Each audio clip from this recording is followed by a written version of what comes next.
Gerald Strong of this an isolated incident difficult with Captain British.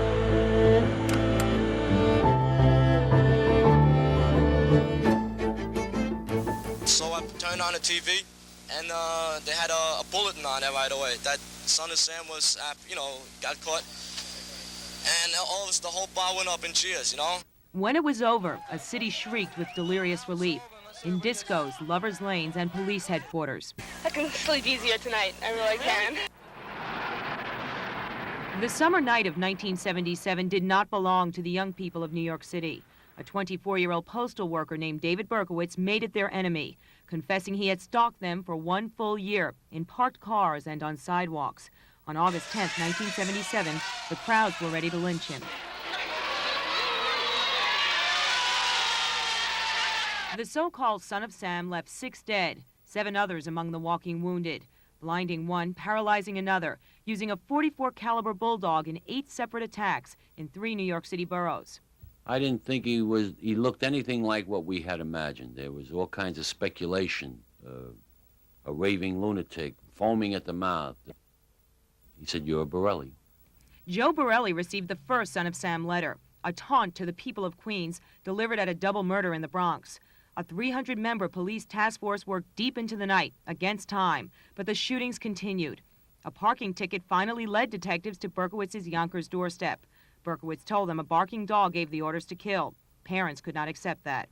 I do not want him put to death immediately because he should be made to suffer.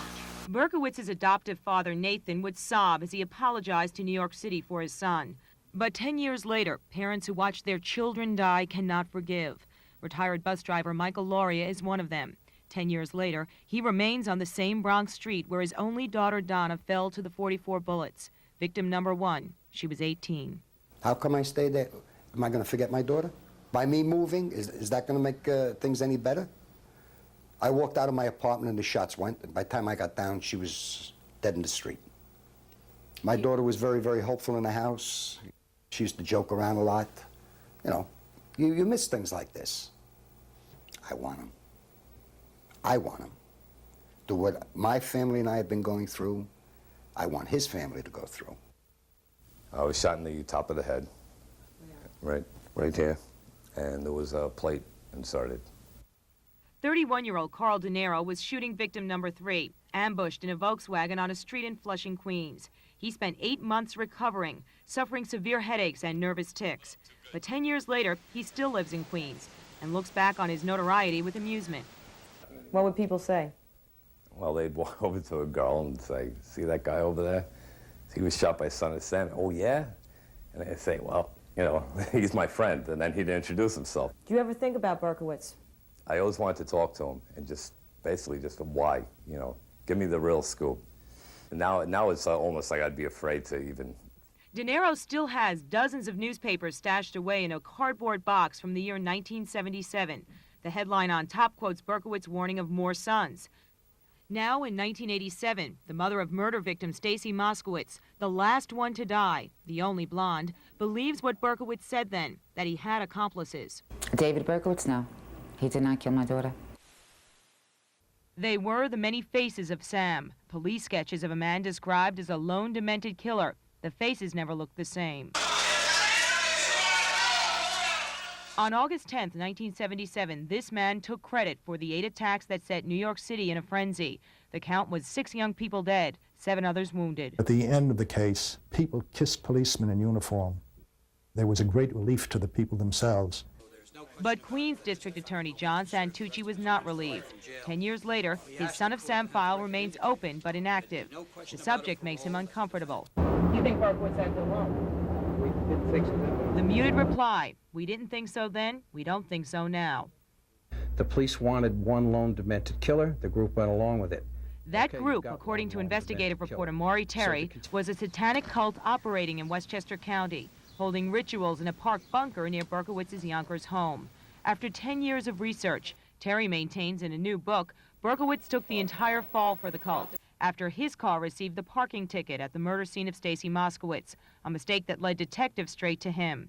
Terry quotes one witness who described the gunman this way. The gunman was was about 5'7" and was wearing a light-colored cheap nylon wig.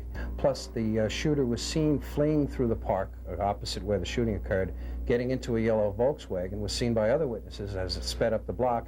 Berkowitz drove a cream Ford Galaxy, and attorney Harry Lipzig, who represents 2 surviving victims, says Berkowitz told him 3 to 4 people participated in each crime as wheelmen or lookouts, and that Berkowitz only pulled the trigger himself in the 2 Bronx attacks. And his testimony definitely was to the effect that there were others involved. It was a group of 22. Lipzig believes Berkowitz, and so does Stacy Moskowitz's mother, who claims the cult came after her in 1981, warning her to keep silent and scarring her with a razor.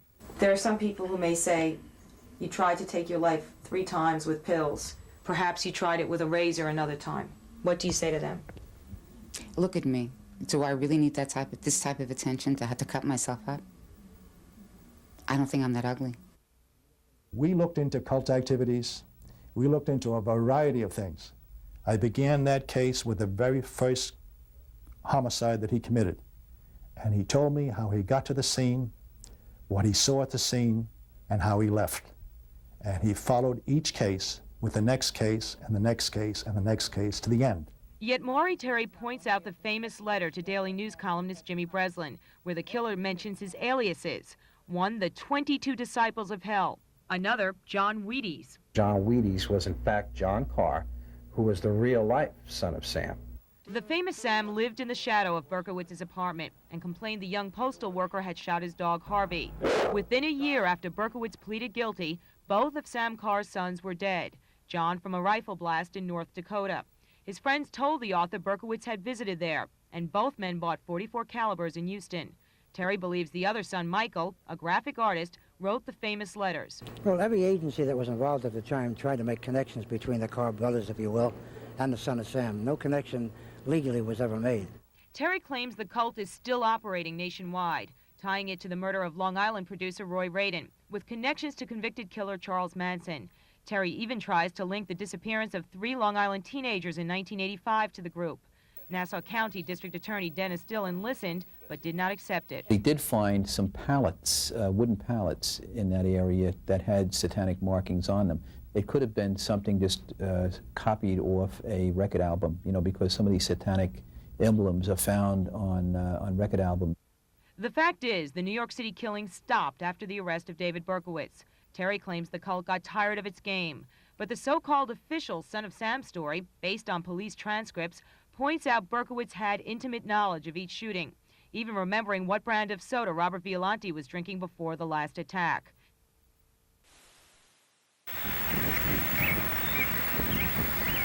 He sits in a distant state prison near the Canadian border, surrounded by farmland, far away from Attica, where 8 years ago, David Berkowitz was himself a victim, attacked by a fellow inmate with a razor blade. He grew a beard to hide the scar.